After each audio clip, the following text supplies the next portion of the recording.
여러분 안녕하십니까? 대구 경북을 대표하는 시도 때도 없는 뉴스 진행자 송보입니다. 오늘의 주요 뉴스입니다. 연 4% 금리를 웃돌던 은행권 정기예금 상품이 최근 자취를 감췄습니다.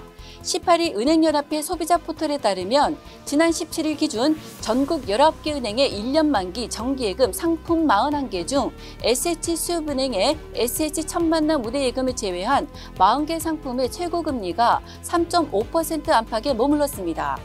예금금리 하락은 금융당국이 지난해 말부터 은행을 대상으로 금리 인상 자제를 공고했기 때문입니다. 고금리 예금 상품 열기가 식으면서 연금 소득자나 퇴직자는 근심이 커질 것으로 보입니다. 대구 수출액이 2개월 연속 최고치를 경신했습니다. 전국 수출액이 6개월 연속 하락세를 보이고 있는 것과 대조됩니다.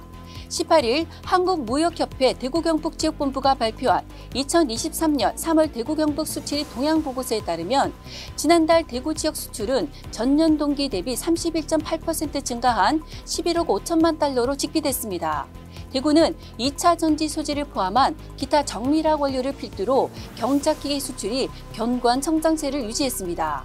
같은 기간 경북의 수출은 19.6% 감소한 40억 2천만 달러로 나타났습니다.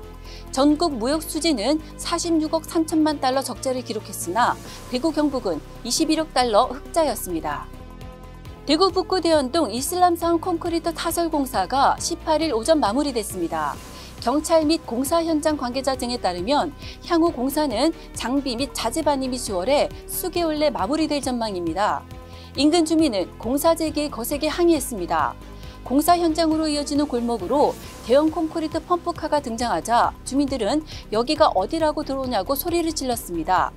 승합차로 진입로를 막거나 몸싸움을 벌이기도 했습니다. 이슬람사원 건립 반대 비대위 측은 지속적으로 사원공사 반대 시위를 이어갈 예정입니다. 이창양 산업통상자원부 장관이 18일 반도체 등 첨단 전략 산업 특화단지를 6월에 신규 지정하겠다고 밝혔습니다. 산업부는 두세 곳을 첨단 전략 산업 특화단지로 선정할 예정입니다. 구미시의 선정 여부가 주목받고 있습니다. 지난 2월 말까지 진행된 공모에서 구미를 비롯해 전국 지자체 15곳이 도전장을 낸 상태입니다.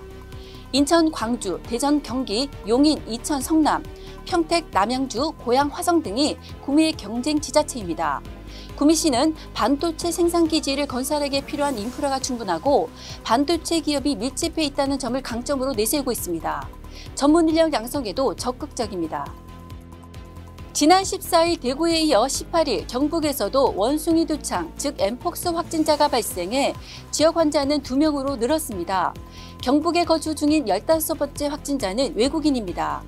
피부 병변으로 의료기관에 내원했고 의료진이 엠폭스 감염을 의심해 지난 17일 관할보건소에 신고했습니다. 확진자는 최초 증상 발현 3주 이내에 해외 여행력이 없어 국내 감염으로 추정됩니다. 보건당국은 확진자가 격리병상에서 입원 치료 중이며 상태는 양호한 편이라고 전했습니다. 경북도는 방역대책반과 현장 대응팀 운영을 통해 위험 요인 및 감염 경로 등에 대한 심층 역학조사를 진행하고 있습니다.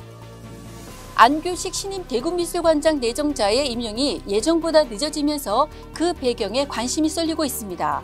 대구문화예술진흥원은 지난 5일 안규식 전 클레이아크 기밀미술관장을 신임 대구미술관장 후보자로 발표했지만 임용 예정일이었던 13일을 훌쩍 넘기고서도 임명하지 않고 있습니다. 진흥원 관계자는 인사검증을 위해 타 기관에 안 내정자의 근무 이력과 관련한 자료 요청을 했지만 회신이 늦어진 것뿐이라며 이번 주 중 정식 임용 여부가 결정날 것이라고 설명했습니다. 안 내정자는 대구미술관 학예실장과 클레이아크 기밀미술관장 재직 당시 징계 이력이 있는 것으로 알려져 논란을 빚은 바 있습니다. 19일 대구와 경북 지역에는 낮 기온이 크게 올라 초여름 날씨를 보입니다. 대기 확산이 원활해 미세먼지 농도는 보통 수준입니다. 낮과 밤의 기온차가 15도 이상 크게 벌어진다고 하니 급격한 기온 변화에 면역력 떨어지지 않도록 유의하시기 바랍니다. 지금까지 4월 19일 수요일 시도 때도 없는 뉴스였습니다. 다음 시간에 뵙겠습니다.